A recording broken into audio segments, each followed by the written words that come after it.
श्री हरिवंश गुरु महाराज जी, आपके चरणों में कोटि कोटि प्रणाम।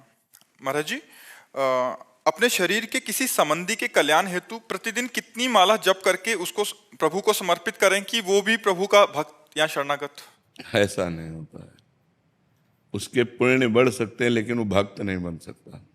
भक्त तो साधु समागम में आवे और स्वयं भक्त बनना चाहे तो भक्त बन सकता है, अन्यथा ऐसा नहीं कि हम 10-20 माला उसको दे दें।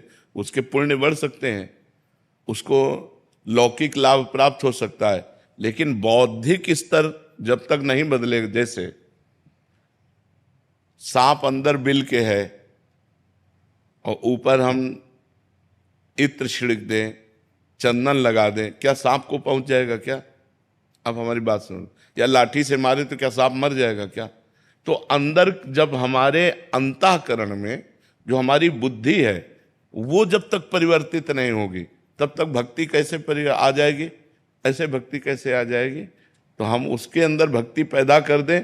ऐसा किसी महात्मा ने भी नहीं कहा कि मैं भक्ति पैदा कर सकता हूं। हाँ, आप बदलना चाहो तो बदला जा सकता है, आप बदलना ना चाहो तो कोई बड़ा सिद्ध महापुरुष भी आपको नहीं बदल सकता है। ये पक्की बात समझ लो। बड़े बड़े सिद्धों के पास भी बड़े दुष्ट देखे गए जो नहीं बदले, और दूर से हजारों कोस दूर से बात सुन ली और मान ली, बदल गए। आप बदलना चाहो तो बदल सकते हो, अगर आप बदलना नहीं चाहते तो हमारा जब तक आपको नहीं बदल सकता, क्योंकि आपकी बुद्धि तो गलत मार्ग में लगी है और हम इधर जब करके आपको दे रहे हैं तो आपकी लौकिक उन्नति होती जाएगी, लेकिन परमार्थिक उन्नति तभी होगी जब साधु संग होगा और स्वयं वो चाहे कि मैं भगवान की भक्ति करूं। ये बात है, संत संग मिल जाए और फिर उसको ये रुचि बढ़ जाए कि मेरा कल्याण हो, मेरा परमार्थ बने, तो बुद्धि बदल जाएगी, अन्यथा ऐसे नहीं बदलेगी। डॉक्टर भावना जी, बेंगलोर। राधे राधे महाराज जी। महाराज जी, कभी कभी मन में भक्ति की लहर बहुत तेजी से उठती है और कभी कभी एकदम विपरीत हो जाती है। महाराज जी, इस स्थिति में कैसे क्या करें महाराज जी? 3 गुण है। जब हमारे अंदर सतोगुण आता है तो दान, तीर्थयाटन, भजन, शास्त्र स्वाध्याय, भगवान की सेवा, इसकी स्फुरणा होती है। जब रजोगुण आता है, रुपया कमाना, समाज में यश होना, भोग भोगना, नाना प्रकार की रजोगुणी वृत्ति। जब तमोगुण आता है तो निद्रा, आलस्य, प्रमाद, द्वेष, हिंसा, क्रोध, ये सब ये गुणों का प्रभाव है। अभी भक्ति नहीं है। भक्ति तो त्रिगुणातीत होती है। सतोगुण, रजोगुण, तमोगुण तीनों से परे जो होती है वो भक्ति होती है, विशुद्ध भक्ति। अभी तो थोड़ी देर भजन में मन लगा, थोड़ी देर भोग में मन लगा, थोड़ी देर निद्रा, आलस्य, प्रमाद, ये गुणों का चक्र चल रहा है। यदि हम निरंतर नाम जपने का अभ्यास करें तो इस गुण चक्र का भेदन कर सकते हैं। हर समय नाम जप करें, उठते बैठते, चलते फिरते, खाते पीते, सोते जागते, हर समय नाम जप का अभ्यास करें तो ये गुण का चक्र, तमोगुण आया तो नाम जप चल रहा है, रजोगुण आया तो नाम जप चल रहा है, सतोगुण आया तो नाम जप चल रहा है, तो तीनों गुणों की महिमा को दबाकर नाम अपनी महिमा प्रकाशित कर देगा तो भक्ति प्रकाशित हो जाएगी। इसलिए खूब नाम जप करो, नाम जप से ही सब ठीक हो जाएगा। ओंकार दास जी, वृंदावन से। श्री हरिवंश महाराज जी। महाराज जी, आपका कथन है जब भगवान कृपा करते हैं तो वो 3 दुर्लभ चीजें देते हैं, धन, संपदा इत्यादि का हरण कर लेते हैं, सगे संबंधी आदि संबंध विच्छेद हो जाता है। महाराज जी, शरीर में कोई असाध्य रोग दे देते हैं। महाराज जी, इन अवस्थाओं को सुन के तो धीरज टूटने सा लगता है। महाराज जी, फिर भगवत नहीं, कृपा आप नहीं समझ पा रहे। व्यक्ति की आसक्ति 3 ही जगह विशेष होती है। एक तो परिवार में होती है, और एक धन में होती है, और एक शरीर में होती है। 3 जगह आसक्ति होती है ना। और भगवान से जब हम प्रीति करने चलेंगे तो शरीर भी नाशवान, परिवार का संबंध भी नाशवान, और धन भी नाशवान। धन किसी का हुआ है क्या? चाहे अरबों खरबों रुपया हो, जब मरोगे तो यहीं रह जाएगा कि नहीं रह जाएगा? चाहे जितना बड़ा परिवार हो, जब शरीर छूटेगा तो यहीं रह जाएगा कि नहीं? चाहे जितना स्वस्थ सुंदर शरीर हो, मरेगा कि नहीं मरेगा? तो भगवान तीनों की आसक्ति का नाश कर देते हैं। धन की आसक्ति का नाश, परिवार की आसक्ति का नाश। बिना परिवार की आसक्ति का नाश हुए भगवत प्रेम थोड़ी होता है। जननी जनक बंधु सुत दारा, तन धन धाम सुहृद परिवारा, सबकी ममता ताग बटोरी, मम पद मन ही बांध बरडोरी। सबकी ममता जब भगवान के चरणों में समर्पित हो, तो अब नहीं समर्पित हो रहा है तो भगवान उनकी ममता का नाश कर देते हैं। भगवान उनके परिवार का नाश थोड़ी कर सकते। किसी भक्त का हमें बताओ, अम्बरीश जी चक्रवर्ती सम्राट है, कितना वैभव है, और महान भक्त है, राजा है तो रानियां हैं, पुत्र है, परिवार है, भगवान उनके पुत्र परिवार को मार दिया। भगवान ने उनकी संपत्ति अपहरण कर ली। अम्बरीश जी स्वस्थ थे, क्या भगवान ने उनको असाध्य रोक दिया? नहीं। विभीषण जी को लंका का राज्य दिया एक कल्प तक के लिए, ध्रुव जी को राज्य दिया, प्रहलाद जी को राज्य दिया। तो इसका मतलब समझो, शास्त्र के वाक्यों का अर्थ अगर सही नहीं समझ में आया तो फिर भय आ जाए। शास्त्र निर्भय करने वाले हैं। परिवार की ममता का भगवान नाश कर देते हैं, धन की प्रियता का भगवान नाश कर देते हैं, शरीर की अहमता का नाश कर देते हैं। अब वो कैसे करेंगे, ये उनका खेल है। डॉक्टर हैं, अब हमको थोड़ी चिंता करनी है। और ये तीनों जब तक रहते हैं तब तक जीव की दुर्गति नहीं रुकती। तो भगवान सदगति देने वाले, तो भगवान तो कृपा करके दुर्गति से हटा रहे, तो इसमें भय होने की क्या बात है। वर्षा जी जयपुर से। श्री हरिवंश महाराज जी, साधना में अहंकार और प्रमाद ना बने, इसके लिए हमें क्या करना चाहिए? गुरु चरण सेवा, तिनकी संगति रहत जाति कुल मद सब नंसई, संतत सेवक सदा भजत जे श्री हरिवंशई। भगवत प्रेमी महात्मा जो सदगुरुदेव हैं, उनकी चरण रज माथे पे रोज धारण करे, उनकी आज्ञा का पालन करे, उनके द्वारा दिए हुए गुरु मंत्र पाठ आदि का नियम पूर्वक अगर हम निर्वाह करें तो धीरे धीरे हमारा अहंकार गलित हो जाएगा। क्यों?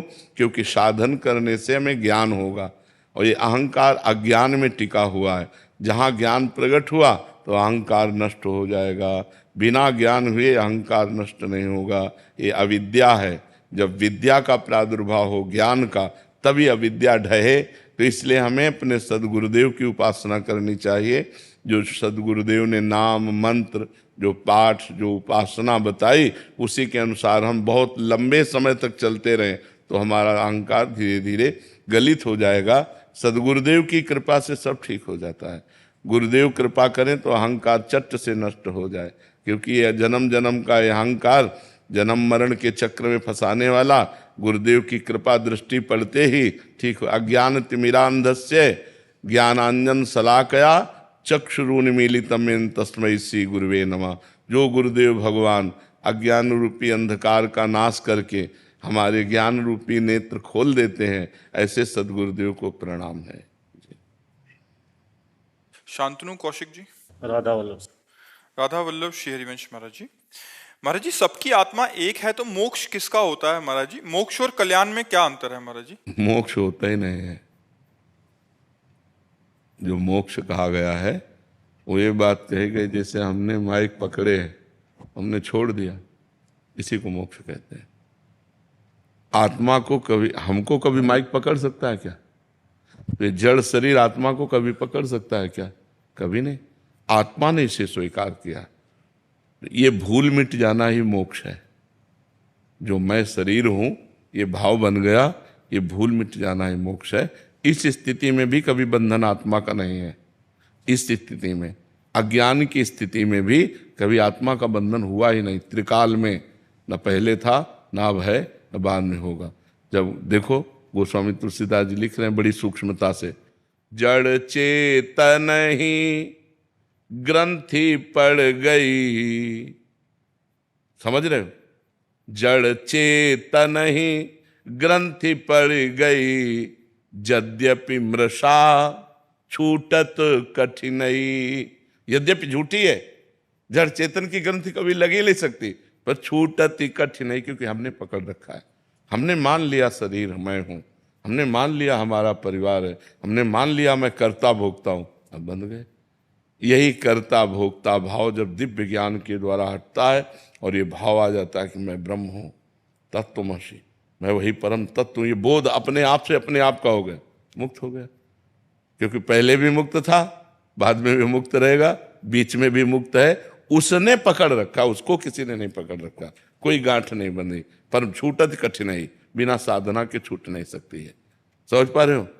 और कल्याण का मतलब है कि जैसे आपकी दुर्गति रुक गई, आप तप लोग गए, जन लोग गए, महार लोग गए, ब्रह्म लोग गए, स्वर्ग लोग गए, उत्तम लोगों को, ये बात है। लेकिन मोक्ष होना मतलब जन्म मरण चक्र से ही निवृत्त हो जाना, किसी लोकांतर में भटकने की बात नहीं, जन्म मरण से ही मोक्ष हो जाना। अब जन्म मरण नहीं होगा, जिसको ये बोध हो गया मैं करता नहीं, मैं भोगता नहीं, मैं शरीर नहीं, मैं तो परमात्म स्वरूप हूं, ऐसा बोध हो गया, वाणी से नहीं स्वयं से हो गया। उसकी पहचान है कि उसे कभी मोह नहीं व्याप्त होगा, उसे कभी काम नहीं सताएगा, उसे कभी क्रोध नहीं आएगा, उसे कभी लोभ, ये सड विकार जित अनघ अकामा, कोई उसके अंदर कामना नहीं। वो निष्पाप महापुरुष परम पवित्र आत्मस्वरूप को जो प्राप्त हो गया वो दिव्य हो जाता है। समझ पा रहे हैं आप? जानवर गधे का उदाहरण दिया, उसको उसका मालिक बांध देता है। हाँ, पर न जैसे हम ऐसे सोचते हैं जैसे वो गधा तो ऐसे नू भाग भी सकता है, ऐसे हम नहीं भाग सकते, मैं खुद परमात्मा हूँ, ऐसा वाणी से अनुभव, ज्ञान से ही अनुभव होगा, भजन से ही अनुभव होगा, भजन से अपने आप से नहीं होगा। नहीं, भजन जब तक नहीं करोगे तब तक ऐसे कैसे अनुभव होगा? जैसे अभी आप ये जान लो हमसे कि आप शरीर नहीं हो, लेकिन आपको पीड़ा होगी तो महसूस होगा ना मेरे खो रहे। आप दर्पण में देखोगे तो महसूस होगा ना मैं अपने को देख रहा हूँ, क्योंकि ये बोध नहीं हुआ, ये वाणी से केवल हो गया। और जब बोध हो जाएगा तो आप कहोगे नहीं कि मैं ब्रह्म हूँ, वो अनुभव होता रहेगा और सब दुख सुख समान भाव से सहते हुए जीवन यात्रा पूरी हो जाएगी। महाराज जैसे हम आपने बता रखा नाम जपते हुए सोना चाहिए, ऐसे मैं सोता हूँ पर न गृहस्थ जीवन में है अशुद्ध हो जाते हैं सोते। हाँ, तो नाम जब तो उस समय भी कर सकते। तंद्रा में चलते हैं तो ना अपने आप मंत्र सफरित होने लगता है, इससे कोई अपराध तो नहीं लगता। जैसे जब अब होश में नहीं हो तो कोई बात नहीं है, होश में जब नहीं हो पक्का कन्फर्म नहीं है, जैसे उसमें ऐसा लगता भी है। हाँ, कोई बात नहीं, उसमें कोई बात नहीं। उसमें कोई बात नहीं। होश में जब आओ तो राधा वल्लभ से हरिवंश, राधा राधा राधा राधा। देवी कल्याण जी उड़ीसा से। राधे राधे महाराज जी। महाराज जी, श्रीमद् भागवत जी में सुना महाराज जी आपके मुख से कि सुखदेव जी ने श्री परीक्षित जी के अंतिम समय में भगवान और महापुरुषों के चरित्र बोलने के बाद, मतलब पूरा चरित्र बोलने के बाद बोले कि मैंने जो कुछ भी अभी तक वर्णन किया है सब वाणी का विलास है। परमार्थ सत्य, मतलब इसमें कैसे, किसका प्रश्न है? हाँ, इसमें बात ये देखनी है कि महाराज ययाति, महाराज नहुस, महाराज अमुक अमुक अमुक नाम रूपों का जो वर्णन किया गया, ये परमार्थ सत्य नहीं है। परमार्थ सत्य एक ब्रह्म है। और बेटा परीक्षित, तू ब्रह्म है, ऐसा अनुभव कर। ये आखिरी वचन है श्री सुखदेव जी महाराज के। ये मैंने जो तुम्हें विविध चरित्र सुनाए राजाओं के, विविध भगवत अवतारों के, ये वैराग्य के लिए सुनाया कि यहाँ कोई टीका नहीं, सबको अंतर ध्यान होना पड़ा। ये जितने नाम रूप हैं ये सब आए और गए, सत्य वस्तु तो एक ब्रह्म है और वही ब्रह्म स्वरूप तू है, ऐसा बेटा चिंतन कर। समझ पा रहे हो ना? क्योंकि जितना विलास ये आप देख रहे हैं सृष्टि का, ये सत्य नहीं है। जितना भी विलास देख रहे हैं ये माया में, ब्रह्म सत्यम जगन मिथ्या, ये मिथ्या में है। तो मिथ्या में राजा नहुस हुए, मिथ्या में महाराज ययाति हुए, मिथ्या में पुरुरवा हुए, मिथ्या में ये।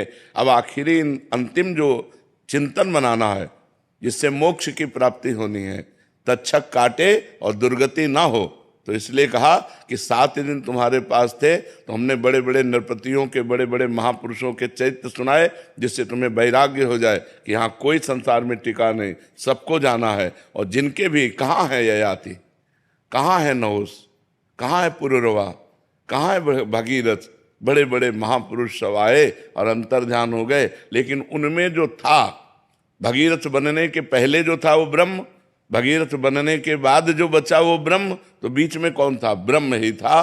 तो सबको ब्रह्म में भाव में देखते हुए तू अपने को भी देख कि मैं ब्रह्म हूँ। जैसे स्वर्ण है तो पहले भी स्वर्ण था, बाद में आभूषण बिगड़ने के बाद भी स्वर्ण रहेगा, तो बीच में जो आभूषणों के नाम हैं, हार, कंगन, करधनी, अंगूठी, जो भी, वो केवल स्वर्ण ही है, वो नाम रूप मिथ्या है। तो नाम रूप मिथ्या को दिखाया कि जितना भी हमने वर्णन किया ये वाणी का विलास मात्र है, अगर सत्य वस्तु है तो वो ब्रह्म है, जो था, जो है, जो रहेगा, और वही ब्रह्म तू है, ऐसा अनुभव कर तत्त्वमसि, तो तू मुक्त हो जाएगा। बात समझ में आ रही है? हाँ, वो अंतिम उपदेश जो वेदांत का है वो सार भगवान श्री सुखदेव जी ने वहां दिया कि जो सर्व कुछ है वही तू भी है। वेदांत का जो स्वरूप है, अपनी आत्मा सब में है और सब अपनी आत्मा में है, इससे अंतर कोई नहीं। एक ही आत्म तत्व है, जो सब तत्व है दिखाई दे रहा है वो मेरी आत्मा ही है, जो आत्मा में ही सब कुछ है। जैसे भगवान कहते हैं कि उमाम पश्यति सर्वत्र सर्वम च मयि पश्यति तस्याहम न प्रणश्यामि सच में न प्रणश्यति। जो सब जगह मेरे को देखता है और मेरे में सबको देखता है, मैं उसकी आंखों से ओझल नहीं होता और वो मेरी दृष्टि से कभी ओझल नहीं होता। ऐसे ही आत्मज्ञान का स्वरूप है, सब अपनी आत्मा है। ये मायामय शब्द है, केवल आत्मा है, वही मैं हूँ, वही मैं हूँ, वही बोध करा रहे हैं। जब बोध कराना होगा तो ये सूत्र लागू हो जाएगा, ब्रह्म सत्यम जगन मिथ्या। तो इसीलिए कहा ये मेरा वाणी का विलास मात्र है। समझ पाए आप जी? नितिन जी बरेली से। राधे राधे। राधे राधे महाराज जी। महाराज जी, साधक को व्यवहार करते समय क्या क्या सावधानियां रखनी चाहिए? क्या सबके साथ एक जैसा व्यवहार करना चाहिए या फिर अलग अलग? जो एक जैसा व्यवहार करता है वो मूर्ख होता है। जैसे बहन, बेटी, पत्नी, माँ, चारों स्त्री हैं, क्या एक जैसा व्यवहार हो सकता है? हमारा ही अंग है, पर क्या एक जैसा व्यवहार हो सकता है? गाल छूने पर धोएंगे नहीं, लेकिन गुदा छूने पर धोएंगे। व्यवहार एक जैसा नहीं हो सकता। पंडिता समवर्तिना नहीं कहा, पंडिता समदर्शिना कहा है। विद्या विनय संपन्ने ब्राह्मणे गविहस्तनी स्वनीचय सुपाके च पंडिता समदर्शिना। सब में एक परमात्मा है। जैसे हम अपने पूरे शरीर को अपना मानते हैं, लेकिन व्यवहार अलग है। पूरे शरीर की पीड़ा हम गुदा में भी होगी तो हम ही को होगी, लेकिन जब हम मलमूत्र के द्वारों को स्पर्श करते हैं तो रज लगाकर, साबुन लगाकर हाथ धोते हैं, लेकिन अन्य अंगों को स्पर्श होने पर नहीं होता। तो हमें धर्म की मर्यादा के अनुसार सब हमारा जो जैसा लगता है हमें व्यवहार वैसा ही करना है, लेकिन दर्शन सब में एक करना है। एक जैसा व्यवहार नहीं हो सकता, कभी एक जैसा व्यवहार नहीं हो सकता। जैसे एक पापी पुरुष है और एक महात्मा है, तो हम पापी पुरुष को उदासीन भाव से देखते हैं और महात्मा को अपने प्रीतम भाव से देखते हैं, साष्टांग दंडवत करके विनय से। लेकिन हम उस पापी में भी परमात्मा देखेंगे और महात्मा में भी परमात्मा देखेंगे। देखना दोनों में एक होगा, बर्ताव दोनों का अलग होगा। एक से हम उदासीन हो जाएंगे, न शत्रुता न मित्रता, और एक को हम अपना प्रीतम मान करके साष्टांग दंडवत करते हुए उसकी वंदना करेंगे। तो व्यवहार तो एक जैसा हो ही नहीं सकता। जो व्यवहार एक जैसा करना चाहता है वो मूर्ख है। हमें विद्या विनय संपन्न ब्राह्मण में, गाय में, कुत्ते में, चांडाल में, हाथी में एक परमात्मा देखना है, भगवान करें। लेकिन बर्ताव कैसे हो सकता है? भगवान आदेश करें, सुनी चय सुपाके चा पंडिता समदर्शिना। जो गाय और कुत्ते में बराबर भगवान को देखे, जो हाथी में, चांडाल में, विद्या विनय संपन्न ब्राह्मण में एक देखे। लेकिन बर्ताव तो नहीं हो सकता ना। चांडाल के पैर नहीं छुएंगे, विद्या विनय संपन्न ब्राह्मण का सम्मान करके उसका आदर करेंगे, गाय का दूध पिएंगे, लेकिन कुतिया का थोड़ी दूध पी लेंगे। अलग अलग व्यवहार है। जो कुतिया को भोजन देंगे वो हाथी को थोड़ी दे सकते हैं। हाथी का क्या, उसका व्यवहार अलग है। उसको 1 कुंतल चाहिए और उसको 2 रोटी चाहिए, 2 रोटी में उसका काम बन जाएगा, और 1 कुंतल भोजन हाथी को चाहिए। व्यवहार तो एक जैसा हो ही नहीं सकता, चाहे खान पान किसी भी दृष्टि से देखा जाए। समदर्शिना ये क्रूरापि पापिनो न च सतां संभाष्य दृश्याश्चये सर्वान् वस्तुतया निरीक्ष परम स्वाराध्य बुद्धिर्मम। जो क्रूर हैं, पापी हैं, दुष्ट हैं, नीच हैं, वो भी मेरे साक्षात इष्ट देव हैं, ऐसा दर्शन कर सकते हैं। जड़ चेतन जग जीव जत सकल राम में जान। बर्ताव नहीं कर सकते। जो दुष्ट स्वभाव के लोग हैं उनसे उदासीन रहना। उदासीनति रही गोसाई, खल परिहरी स्वान की नहीं। शास्त्र जो कहता है वैसा हमें व्यवहार करना। व्यवहार के लिए शास्त्र प्रमाण, तस्मात् शास्त्रम प्रमाणम ते कार्याकार्यो व्यवस्थितो। क्या कार्य करना चाहिए, क्या नहीं करना चाहिए, इसकी आज्ञा शास्त्र के अनुसार हमें बर्ताव करना चाहिए। लेकिन हम दर्शन सब में एक परमात्मा का कर सकते हैं। समझ पाए? कोमल जी हिसार से। श्री हरिवंश गुरुदेव। श्री हरिवंश महाराज जी। गुरुदेव, जब हमें पता है कि हमारे जीवन में अच्छा बुरा सब श्री जी की इच्छा से होता है, तो हम विपत्ति आने पर विचलित क्यों हो जाते हैं? सब परिस्थितियों में समान भाव। क्योंकि अध्यात्म बल नहीं है। अध्यात्म बल ना होने के कारण, ज्ञान बल ना होने के कारण हमारी बुद्धि जब दुख आती तो दुख में डूब जाती है, जब सुख आती तो सुख में डूब जाती है। अनुकूलता प्रतिकूलता का भोग करने वाली बुद्धि सांसारिक होती है, और जो अनुकूलता और प्रतिकूलता में समता को धारण करे वो आध्यात्मिक बुद्धि होती है। इसीलिए अध्यात्म सर्वश्रेष्ठ सुख है, आत्यंतिक सुख है, जहाँ दुख का नामो निशान नहीं है। बड़े बड़े दुख में भी जो मुस्कुरा करके निकल जाए उसे आध्यात्मिक कहते हैं। सुख दुखे समय कृत्वा लाभा लाभो जया जयो। सुख दुख में, लाभ हानि में, जय पराजय में जो समान भाव रखता है वही योगी है, वही परमात्मा का मार्ग का अनुसरण करने वाला साधक है। तो अभी आप भगवत चिंतन उतना नहीं कर पा रहे हैं जिससे आपके अंदर समता आवे, तो आप नाम जप करो, शास्त्रों का स्वाध्याय करो, सत्संग करो, और जब दुख आवे तो उस समय विचार करो, ये मेरे किसी कर्म का फल है जिसको मैं भोग करके पवित्र हो रहे हूँ। और जब सुख आवे तो भगवान की दया का स्मरण करते हुए दूसरों में बांटो, अपने सुख को दूसरों में बांट करके दूसरों को सुख देने की भावना करो, तो सुख के अभिमान से रहित हो जाओगी, उधर दुख के भोग से रहित हो जाओ। अगर सुख का भोग ना करे लौकिक तो दुख का भोग अपने आप नहीं होगा। अगर राग ना करे तो द्वेष होगा ही नहीं, काम ना हो तो क्रोध होगा ही नहीं, क्योंकि काम से ही क्रोध, राग से ही द्वेष, और सुख भोग की लालसा ही हमें दुख का अनुभव कराती है। गुरुदेव, जैसे हम श्री जी के सामने अपनी इच्छाएं रख देते हैं, सारी इच्छाएं रख देते हैं, श्री जी के सामने सब इच्छाएं रख देते हैं, और उसके बाद अपनी इच्छा रख के श्री जी को बोल भी देते हैं कि श्री जी देख लेना, आपको जो उचित लगे ना आप वही करना। जी बिल्कुल उत्तम बात है, ये उत्तम समर्पण की वृत्ति है। लेकिन अभी समर्पण हुआ थोड़ी है, ये तो वाणी से समर्पण है। तनुवांग मनोभिर अमलई सोहम तो आश्रिता। तनु माने शरीर, शरीर से सारी क्रियाएं श्री जी के लिए हों। कोई भी क्रिया प्रतिकूल से विसर्जनम, जो प्रतिकूल है उसका त्याग हो जाए, तो शरीर का समर्पण, जो अभी आप बोले ये वाणी का समर्पण। और जब मन प्रियालाल के सिवा, धर्म के सिवा कहीं जाए ना, तो मन का समर्पण। और जो स्वयं में अहम बना रहे कि मैं श्यामाजू की, मैं प्रियालाल की, तो अहम का समर्पण। तनु वांग मनोभिर अमलई सोहम तो आश्रिता। निष्काम भाव से, किसी स्वार्थ के वशीभूत होकर नहीं, हे लाडली जू, शरीर से, मन से, वाणी से और स्वयं से मैं आपकी शरण में हूं, तब बात बनती है। स्वयं से भी और वाणी से भी और तन से भी और मन से भी। तन की सारी क्रियाएं भगवत, मन का सारा चिंतन भगवत में, स्वयं भगवान के आश्रित। और शरीर से जब हम क्रियाएं भागवतिक करेंगे ना, तो अपने आप आनंद आने लगेगा। जब हमारे द्वारा शरीर से प्रतिकूल चेष्टाएं होती तो वही पाप बनकर हमको दुख देते हैं, अन्यथा दुख की कोई गुंजाइश ही नहीं है। क्योंकि जीव ईश्वर का अंश, चैतन्य घन, अमल, अविनाशी सुख स्वरूप है। वो किसी साधन का करे या ना करे, वो सुख स्वरूप है। पर अपने स्वरूप का विस्मरण करके देह भाव में आकर हमारे द्वारा कुछ ऐसे गलत कार्य हो जाते हैं जिनको पाप कहते हैं, और वो हमें चिंता, शोक, भय, दुख प्रदान करते हैं। महाराज जी, क्या आगे चल के ऐसी स्थिति भी आती है कि ये प्रार्थनाएं भी खत्म हो जाती हैं कि अच्छा करो या बुरा करो, ये भी खत्म हो जाता है? हाँ, सब खत्म हो जाता है। क्योंकि जब शरणागति हो जाती तब ये बातें नहीं रहती, मैं आपकी शरण में हूँ, मेरी, वो यंत्रवत चलता रहता है। हाँ बिल्कुल यंत्रवत होता है, और उससे बुरा हो नहीं सकता, क्योंकि अहंकार में ही समस्त दोष विराजमान है। संस्कृति मूल शूल प्रद नाना सकल शोकदायक अभिमाना।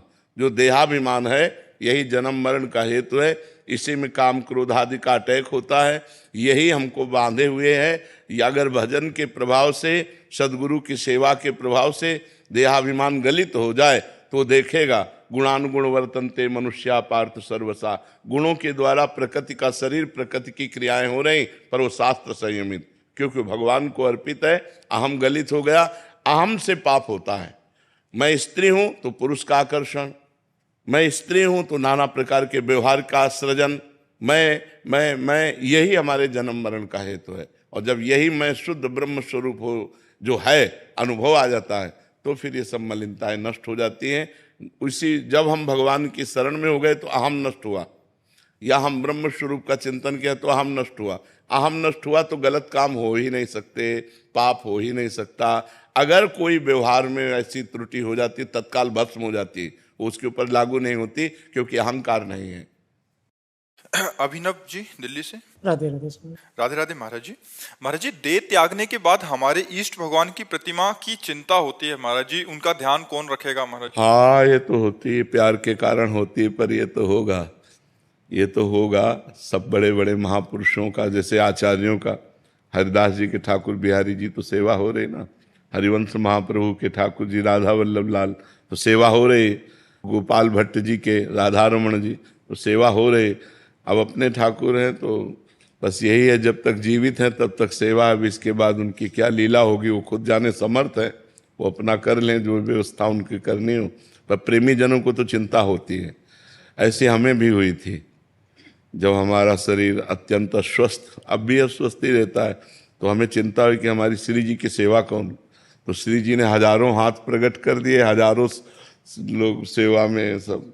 तो अगर अपनी प्रियता इष्ट के प्रति है तो वो व्यवस्था कर लेंगे, वो व्यवस्था जीते जी हमारे सामने सेवा होने लगी। मैं चिंता थी कि अब हम सेवा नहीं कर पा रहे, कैसे सेवा होगी श्री जी की सेवा। और बहुत अच्छे से सब सेवा हो रही, श्री जी के ऐसे प्रताप उदय हुए, वो अपनी सेवा करा रहे हैं। तो ऐसे ही अपने इष्ट से प्रार्थना करें कि आप अपनी देख लेना, अपनी व्यवस्था कर लेना, तो किसी न किसी को प्रेरित करके वो उनके पास चले जाएंगे। जैसे एक वयोवृद्ध माता मथुरा में रहती थी, तो ठाकुर मदन मोहन जी उनके घर में रहते थे, तो सेवा करती थी। तो उनको चिंता हुई कि मेरे बाद इनकी सेवा कौन करेगा। तो भिक्षा मांगने गए सनातन गोस्वामी, तो ठाकुर जी ने कहा इनको दे दो हमें। सनातन गोस्वामी को दे दिया। और आज भी मदन मोहन जी करौली में है, करौली में मदन मोहन जी विराजमान है, तो ठाठ बाट से सेवा हो रही ठाकुर जी की। तो अपने ठाकुर जी से प्रार्थना कर दे कि जब तक हम जीवित है, हमारे शरीर में बल है, तब तक हम आपकी सेवा में, इसके बाद आप अपनी कोई व्यवस्था कर लेना, ऐसे मत बैठे रहना, नहीं तो हमें चिंता है। ऐसी बात करोगे तो कर लेंगे, ऐसी व्यवस्था कर लेंगे। ये होती है, प्रेमी जनों को होती है, ये हमारे बाद हमारे इष्ट को कौन दुलार करेगा, ये होता है, ऐसा होता है, ऐसा होता है। मतलब बहुत जोर से होता है। जब शरीर को कोई हानि नजर आती है कि अब कभी छूट सकता है, तब लगता है कि इनको कौन दुलार करेगा, इनको कौन सेवा करेगा, हम जैसे प्यार करते हैं वैसे इनको कौन। यही प्रेमी जनों का प्यार। यद्यपि भगवान तो अविनाशी सच्चिदानंद घन कणकणवासी है, पर यह भक्तों का एक अपना लाड़ होता है, एक अपना प्यार होता है जी। रमन कुमार जी। राधा वल्लभ श्री हरि। राधा वल्लभ श्री हरिवंश महाराज जी। महाराज जी, मैं रोज सुबह से रात तक दुकान पर होता हूँ, ज्यादा तीर्थ गंगा स्नान इत्यादि ज्यादा नहीं कर पाता। दूसरों को लेकर ख्याल आता है कि काश हम भी ये सब कर पाते। ये इस विचार से कैसे मुक्ति पाए? नाम से बढ़कर के कोई तीर्थ नहीं है। और आप दुकानदार हो तो बहुत बढ़िया समय आपको मिलेगा। ग्राहक में भगवान की भावना करो और ईमानदारी की तौल रखो और ईमानदारी का मुनाफा रखो और उसके अनुसार व्यवहार करते हुए नाम जप करो। तीर्थ में बैठे हो आप, अपनी दुकान में हो, मानो तीर्थ में बैठे हुए हो। जहाँ भगवान का नाम है वहाँ समस्त पवित्रता रहती है। जो निरंतर भगवान का नाम जप करते हैं वो तीर्थों को तीर्थत्व प्रदान करने की सामर्थ्य रखते हैं। तीर्थी कुर्वन्ति तीर्थानि, वो तीर्थों को भी, तो नाम जप बहुत बड़ी पवित्र वस्तु है। तो आप सोचो कि वो तीर्थ जा रहे हैं और मैं बैठे बैठे नाम जप कर रहा हूँ। भगवान की हम पर बड़ी कृपा है। नाम जप करते हुए बेईमानी ना करो, कम मत तौलो। जो भी व्यापार कर रहे हो बिल्कुल शुद्ध व्यापार करो कि भाई 100 का लाएं 100 का देते हैं, इसमें कोई बेईमानी नहीं है, क्योंकि हम व्यापारी हैं, हमारे परिवार है, उसी से चलता है परिवार। तो ऐसे नाम जप करते हुए, हाँ, अब उसमें मीटर में कमी मत करो, लीटर में कमी मत करो, तौल में कमी मत करो, बस ये बात सही रखो। और मुनाफा तो सबको ही लेता है, व्यापार तो मुनाफे के लिए ही होता है। और खूब नाम जप करो। तीर्थ, जितने भी तीर्थ है वो सब तीर्थपाद भगवान के हैं। और जब आप नाम जप करोगे तीर्थपाद भगवान का, तो आप परम पवित्र हो जाओगे। देखो, अपवित्र पवित्रो वा सर्वावस्थांगतो पीवा यह स्मरेत पुंडरीकाक्षम सवायाभ्यंतरा शुचि। वो वाह्य और अभ्यंतर दोनों से पवित्र हो जाता है जो कमल नयन भगवान श्री हरि का स्मरण करता है। तो अब आपको कौन से तीर्थ जाने की जरूरत? कमल नयन भगवान श्री हरि का हरिशरणम हरिशरणम हरिशरणम परम पवित्र हो आप। किसका प्रश्न था, समझ गया? हाँ जी। सुलेखा जी सागर से। राधे राधे महाराज जी। महाराज जी, जीवन मुक्त अवस्था के लिए क्या करना पड़ेगा मुझे? बहुत कठिन साधना करनी पड़ेगी। जीवन मुक्त होना कोई साधारण किसका प्रश्न है? हाँ, सबसे पहली साधना है गुरु शरण, दूसरी साधना लोक परलोक के भोगों से वैराग्य, तीसरी साधना बहुत प्रवीण विवेक, चौथी साधना इंद्रियों को वश में करना सम, फिर मन को वश में करना दम, और फिर तितिक्षा हर कष्ट को सहने की सामर्थ्य, और फिर श्रद्धा शास्त्र और गुरु में अपार श्रद्धा, और फिर समाधान चित्त का निरंतर लक्ष्य पे स्थित रहना भगवत प्राप्ति के लिए लक्ष्य में, और मुमुक्षता मैं मुक्त हो जाऊं ये प्रबल इच्छा, और गुरु की शरण में तो फिर जाकर के कहीं जीवन मुक्त अवस्था आती। बहुत कठिन बात है, बहुत कठिन बात है, पर है कठिन, असंभव नहीं है। असंभव नहीं पर है कठिन। अब ऐसे नहीं कि हलवा पूड़ी खाते हुए जीवन मुक्त हो जाए। हलवा पूड़ी खाते हुए तो जीवन मुक्त नहीं होगा, उसको तो साधना में लगना पड़ेगा, कठिन साधना करनी पड़ेगी, तब देह राग नष्ट होगा। ऐसे थोड़ी जन्म जन्मांतर से हम देह भाव में विचरण कर रहे हैं, तो देह भाव बिना नष्ट हुए जीवन मुक्त तो नहीं हो सकता। लोक परलोक की गति तो बन सकती है, दान पुण्य नाम आदि, लेकिन जीवन मुक्त होने के लिए, जीते जी जीवन मुक्त होने के लिए ब्रह्मबोध आवश्यक है। बिना तत्व ज्ञान हुए ब्रह्मबोध हुए वो जीवन मुक्त नहीं कहला सकता। और सब मार्ग हैं, लेकिन जीवन मुक्त के लिए ब्रह्मबोध आवश्यक है। जब तक स्वरूप बोध नहीं होगा तब तक वो जीवन मुक्त नहीं कहलाया जा सकता। वो भक्त कहला सकता है, वो योगी कहला सकता है, वो और भी साधन है, लेकिन जीवन मुक्त होने के लिए तत्व ज्ञान की आवश्यकता है। बिना ब्रह्मबोध हुए जीवन मुक्त नहीं हो सकता जी। हरि कृष्ण जी दिल्ली से। राधे राधे। महाराज जी, ज्यादा सुखी होना किसे कहते हैं? जो भगवान में प्रफुल्लित है। गदगद सुर नैना सजल दंपति रस रहे भीन। हर समय भगवान की रूप माधुरी लीला माधुरी में सुखी, वो ज्यादा सुखी। धनी थोड़ी सुखी है। कबीरा सब जग निर्धना धनवंता नहीं कोई, धनवंता सोई जानिए जाके राम नाम धन हो। जो भगवान के नाम में निरंतर डूबा हुआ है, भगवान के ध्यान में डूबा हुआ है, वही सुखी। ब्रह्मभूता प्रसन्नात्मा न शोचति न कांक्षति समाः सर्वेषु भूतेषु मद भक्तिम लभते पराम। ये परम सुख की पहचान है। न कोई शोक है, न कोई चिंता है, और ब्रह्मभूत हो चुका है, अर्थात ब्रह्म अनुभूत हो चुका है। उसको जो परमानंद का अनुभव होता है वो किसी को, ब्रह्मा को भी नहीं। परमेष्ठी पद में भी सुख नहीं है। जो परमात्मा के ज्ञान में सुख है, परमात्मा बोध में सुख है, वो ब्रह्मा को भी नहीं। क्योंकि जब परमात्मानंद प्राप्त हुआ तो कह दे न पारमेष्ठ्यम न महेंद्रधिष्ण्यम न सार्वभौमम न रसाधिपत्यम न योग सिद्धि अपनर्भवम वा। बोले मुझे ना तो पर ब्रह्मा का पद चाहिए, ना सम्राट पद चाहिए, न देवराज इंद्र का पद, न योग की सिद्धियां, न। क्यों? अब जो सुख मिला भगवान में, भगवान की सेवा में, भगवान के नाम जप में, या तत्व ज्ञान में, तत्वबोध में, वो सुख कहीं त्रिभुवन में माया जनित रचना में थोड़ी है। तो सुखी कौन? जो हरि का दास या तत्वबोध संपन्न महात्मा। इसके अलावा और कोई सुखी नहीं। सुखी है तत्वबोध संपन्न महात्मा या भगवान का जो नाम जप करते हैं, भजन करते हैं, ईमानदारी से चलते हैं, सच्चाई से चलते हैं, पाप कर्म नहीं करते, वही सुखी है। अन्यथा सब दुख के पछड़े में फंसे हुए हैं। चाहे अरबों रुपया बैंक में हो, क्लेश, अशांति, चिंता, शोक, भय, ये सब सताते रहते हैं जी। प्रेरणा दीक्षित जी। राधे राधे। राधे राधे महाराज जी।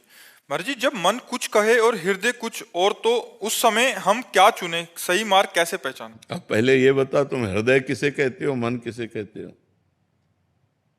अपनी पहचान आपने विभाग कर दिया कि हृदय किसे तुम कहते हो, मन किसे कहते हो। लोग कहते हैं ना दिल से हम कह रहे हैं, तो दिल थोड़ी कुछ कहता है। दिल तो धड़कता है सिर्फ, वो कहता थोड़ी कुछ है, वो तो धड़कने का कार्य करता है। अंतःकरण में 4 हैं।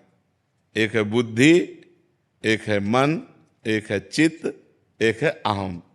बुद्धि निर्णय करती है ये करना चाहिए या नहीं करना चाहिए। बुद्धि का काम है निश्चय करना, और बात को पेश करना ये मन का काम है, और उस बात का चिंतन करना ये चित्त का काम है, और उसको स्वीकार करना ये अहम का कार्य है। तो अब ये बताओ आप इसमें किस विषय की बात कर रहे हो? इसमें मन का और बुद्धि का। हाँ, अब पकड़, ये हम आपको जानकारी दिलाना चाहते थे। तो मन की बात नहीं माननी है, बुद्धि की बात माननी है, क्योंकि बुद्धि न्यायाधीश है और मन पेशकार है। वो तो गलत भी पेशगी देता रहेगा। हम बुद्धि के द्वारा ये निर्णय करें ये गलत है या सही। अगर हमारा निर्णय सही नहीं हो पा रहा है तो हम थोड़ी देर भगवान का चिंतन करें और उनसे पूछें कि ये गलत है या सही, तो आपके हृदय में आ जाएगा ये गलत है मत करो। सबके हृदय में आता है ये गलत है मत करो, ये सही है कर लो। लेकिन मन कहता है गलत नहीं है यार। वो अपनी पेशकार है ना, वो ऐसी पेशकी करता है कि बुद्धि को भी मनवा लेता है। पेशकार इतना जोड़ का है कि न्यायाधीश की न्यायाधीशी रखी रहती है, वो अपने अधीन कर लेता है। मन ने बुद्धि को अधीन कर लिया, और इंद्रिय ने मन को अधीन कर लिया, और विषयों ने इंद्रियों को अधीन कर लिया। हमारी दुर्दशा हो रही हमारी जो दुर्दशा का कारण है वो उल्टा हो गया है। अगर बुद्धि भगवान के चिंतन से विवेकवती हो गई है और मन रूपी लगाम को सही घसीटे तो इंद्रिय रूपी घोड़े सही मार्ग पे चलते रहेंगे। अब उल्टा हो गया है, घोड़े स्वतंत्र हो गए, लगाम ढीली हो गई और सारथी नशे में है। जो ड्राइवर है वो नशे में, तो गाड़ी ठोकेगी तो है ही है, कहीं न कहीं जाके ठोकेगी, कहीं न कहीं तो अपराध बनेगा, गलती तो होगी ही। राकेश गुप्ता जी। राधा वल्लभ श्री हरिवंश। श्री हरिवंश महाराज जी। महाराज जी, नाम जप में मन नहीं लग रहा महाराज जी, माया घसीट रही है, माया के पहलवानों से पूरी तरह परास्त हो चुका हूँ महाराज जी। ऐसा रहा तो मैं डिप्रेशन में चले जाऊंगा, ऐसा लग रहा है। भंवर नहीं नहीं नहीं नहीं, क्यों डिप्रेशन में क्यों चले जाओगे? जब युद्ध क्षेत्र में उतरे तो परास्त होना या विजयी होना खास बात नहीं, खास बात है डटे रहना, पीठ दिखा के भागना नहीं है। जब हम भगवान के मार्ग में चले हैं तो हमें डटे रहना है। और देखो, मन लगे या ना लगे, अगर हमको विष खवा दिया जाए तो मार ही देगा। हम श्रद्धा से पिए या अनजाने में पिए, आग को अगर कोई भूल से छू ले या सही में छुआ दे तो जला ही देगी, क्योंकि उसमें दाहिका शक्ति है, विष में मारण शक्ति है और नाम में तारण शक्ति है। जैसे हम राम राम राधा राधा हरि हरि रट रहे हैं, हमारा मन नहीं लग रहा है तो भी हमारा कल्याण होगा, पक्का कल्याण होगा। इस बात पर विश्वास कीजिए। भगवान को जब ये बोलते हुए अर्जुन जी ने सुना कि जिसको अपने मन को वश में करने की प्रक्रिया नहीं आई, इंद्रियों को वश में नहीं किया, तो उसको योग प्राप्त होना, भगवत प्राप्ति होना कठिन है। जिसका मन वश में नहीं है, जिसकी इंद्रियां वश में नहीं है, उसे भगवत प्राप्ति नहीं हो सकती। तो अर्जुन जी को बड़ा संशय हुआ। अर्जुन जी ने प्रश्न किया कि भगवान, जो आपका नाम जप करता है, इंद्रियों को वश में नहीं कर पाया है, मन को वश में नहीं कर पाया है, फिर उसकी गति क्या होगी? जो इंद्रियों को वश में किए हैं, मन को वश में किए हैं, आपका भजन कर रहे हैं, वो भगवत प्राप्त हो जाएंगे, उनका तो काम बन गया। लेकिन जो नाम जप कर रहा है, कथा कीर्तन कर रहा है, लेकिन उसका मन वश में नहीं है, इंद्रियां वश में नहीं है, जो मन आया सो अपनी मनमानी करवा लेते हैं, तो उसकी गति क्या होगी? तो बहुत सुनने लायक बात है, वो नरक नहीं जाएगा। भगवान के भक्त का पतन नहीं होता, नामे भक्ता प्रणश्यति, भगवान के भक्त का नाश नहीं होता। पहली बात तो नरक नहीं जाएगा, दूसरी बात स्वर्ग नहीं जाएगा, क्योंकि स्वर्ग की उसने कामना नहीं की, मोक्ष होगा नहीं क्योंकि इतना साधन नहीं हुआ। तो उसका कुलवान श्रीवान ऐसे घर में जन्म होगा जहां भक्ति का माहौल होगा, खूब ऐश्वर्य होगा, और बचपन से उसे भक्ति का ऐसा अनुकूल वातावरण मिलेगा कि इस जन्म में ऐसा भजन करेगा, इंद्रियों और मन को उसमें करे और भगवान को प्राप्त हो जाएगा। एक जन्म और होगा तो घाटे का तो सौदा है नहीं, डिप्रेशन में क्यों जाओगे? राधा राधा बोल रही है, विनाशी थोड़ी है, ये अविनाशी है, ये किसी भी काल में भगवान के भजन का नाश नहीं होता। जो हम भगवान का भजन करते हैं किसी भी काल में नाश नहीं होता। और जितना भजन करते हैं, मान लो हमारा 100 नाम जप हो गया है तो अब 99 नहीं उतरेंगे, 101 से चलेंगे। किसी भी जन्म में भजन करना। देखो भरत जी महाराज राज परिवार घर सब छोड़ करके गंडकी नदी के किनारे भगवान की प्राप्ति के लिए साधना कर रहे हैं। एक दिन वो अर्घ दे रहे थे भगवान सूर्य को, इतने में एक सिंह ने दहाड़ मारी और हिरनी ने छलांग लगाई। वो गर्भवती थी, उसका बच्चा जल में गिर गया। अब कोई भी दयावान पुरुष कैसे देख सकता है कि वो बच्चा नवजात पानी में बह जाए। दौड़ के उठा लिया, उठा के अपने आश्रम में लाए, उसका पालन पोषण करने लगे। हरी हरी दूब तोड़ के लाना, पवाना, दुलार करना। और उसमें ममता हो गई, अब उसको छोड़ ही नहीं पाए। तो अंतिम समय हिरण का चिंतन बन गया। तो अगला जन्म उनका हिरण का हुआ, लेकिन भजन नहीं छूटा।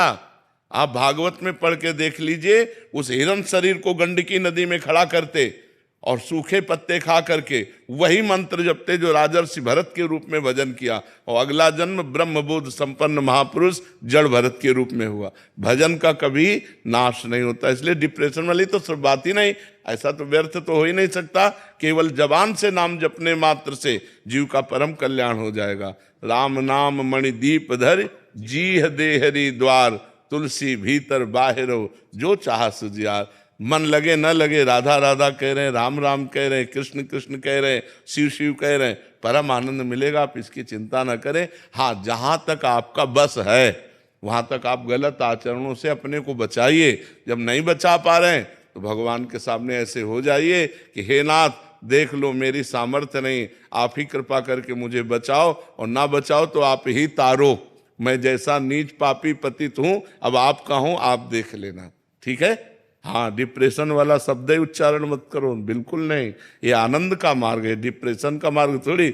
इसमें तो डिप्रेशन खत्म हो जाता है। नाम जप के समय भी विषय विकार हावी होते हैं। कोई बात नहीं, तुम चिंता मत करो। वो कूड़ा करकट है, अंदर से निकल रहा है, अंदर आ नहीं रहा।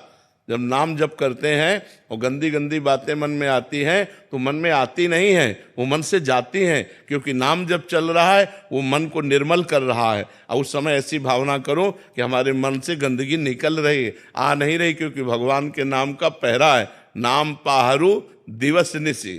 तो पहरेदार बहुत जोर का है तो अंदर तो आ नहीं सकता, अंदर की गंदगी मार मार के बाहर निकाली जा रही। ऐसी भावना करना चाहिए।